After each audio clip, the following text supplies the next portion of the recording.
People always ask me, how do I create the person of my dreams that I want in my life? And I always say, take out a piece of paper, write down everything you want in that person, and then become it. Because so many people have so many interesting definitions about what they think love is. Some people have it in terms of need. Some people have it in terms of sexuality. Some people have it in terms of control and dominance and success. So those are different experiences that really don't lead to this concept called love.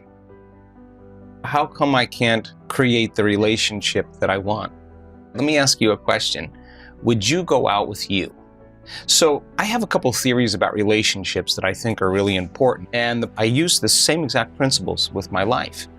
First of all, I will never work in a relationship, and I don't think anybody should work in a relationship. I think if you're working in a relationship, something is not clicking, something is not right.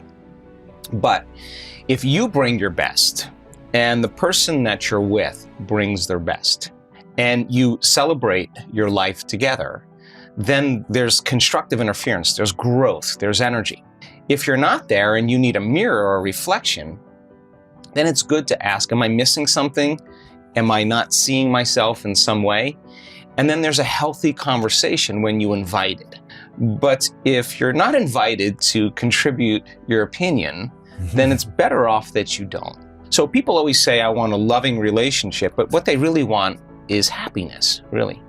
So we do these meditations to create love in our lives. And it could be love in familial relationships with your siblings, it could be with your parents, it could be with your friends, or it could be with a significant other. If thoughts are the electrical charge in the quantum field, and feelings are the magnetic charge in the quantum field, and how you think and how you feel broadcasts an electromagnetic signature that influences every single atom in your life. The thought sends a signal out, and the feeling is the magnetic field that draws the event back to you. So if you're not in a place where you're in love with life, or in love with yourself, or practicing diminishing your emotional reactions to certain people or conditions in your life, and you're living in anger or hostility or judgment or fear, and you want a loving relationship, there is no magnetic field for you to draw that to you. And in fact, if you say to me, well, it's that person or that circumstance that's caused me to feel this way, then I would say that person or that circumstance is controlling the way you feel and the way you think. And anything that controls the way we feel and the way we think, we are victims to. So most people are unconsciously responding to the conditions in their environment, experiencing emotions that are derived from the hormones of stress. Those emotions cause us to feel separate from our dreams. They heighten our senses, so if we can't see them, it doesn't exist.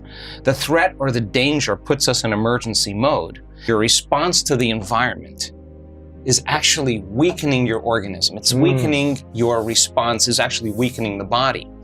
Then you will be, as a victim, more vulnerable to the conditions in your environment, whether large or small.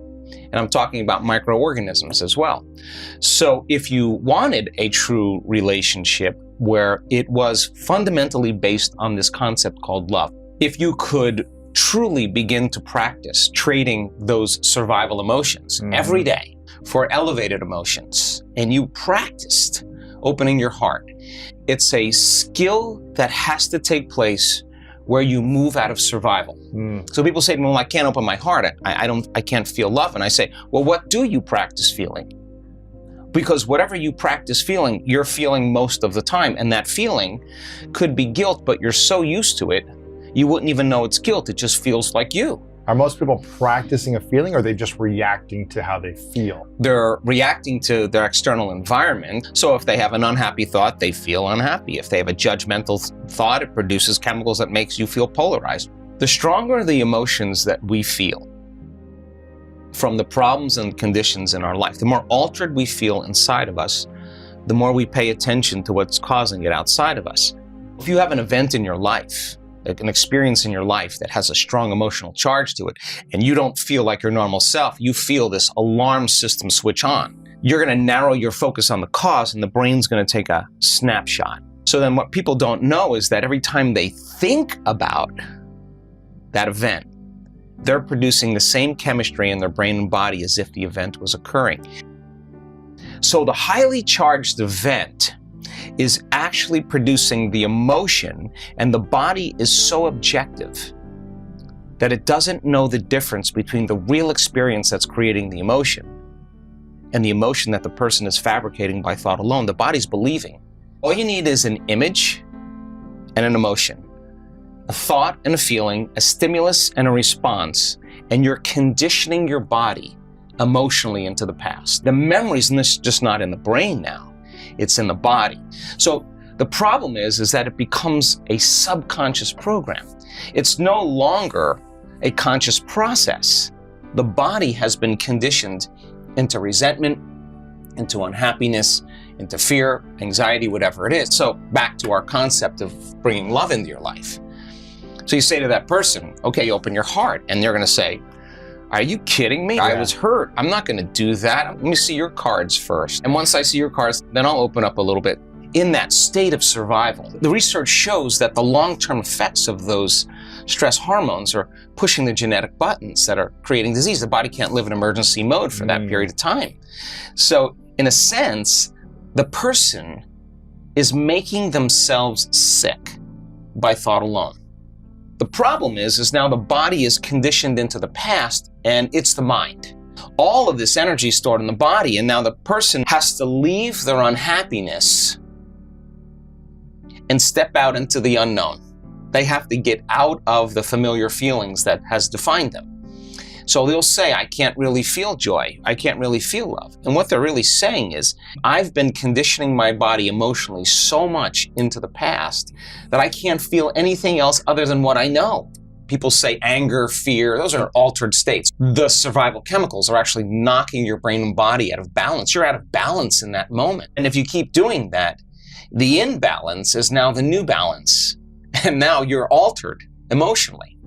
So back to the concept of love. So the person can theoretically, intellectually, philosophically say, oh, I want this type of person.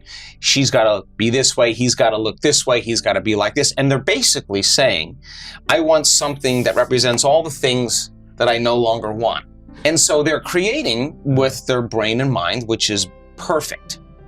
The problem is that if you can't feel the emotion of your future, your manifestation of love before it's made manifest, waiting for the outer environment to change, that's cause and effect.